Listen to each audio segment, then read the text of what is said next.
Good morning, everyone. I am Angelo Corpus Valdez from Yons Volte. This is my performance task to oral communication. The title of my spoken poetry is A Parent's Love is Whole, no matter how many times divided.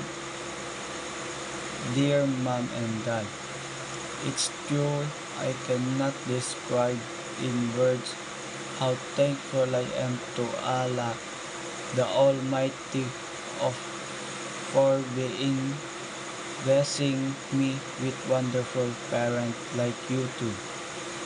One is my soul and another is my heartbeat. Thank you for being my protector and making me so strong mentally, physically, and religiously. Thank you for the greatest gift of all the gifts, of loving and caring for us unconditionally. Your love is truly selfless, unconditional, and forgiving. Thank you for always taking care of me and fulfilling my little every need. I couldn't be luckier. You two are the reason for my happiness and the motivation behind my success. Thank you for everything.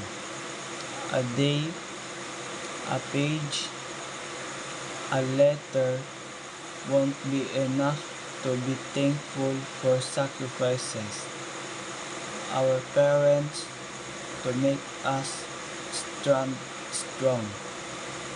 That's my spoken poetry titled A Parent's Love is Whole, no matter how many times divided. Submitted to Sir Jason, submitted by Angelo Corpus Valdez.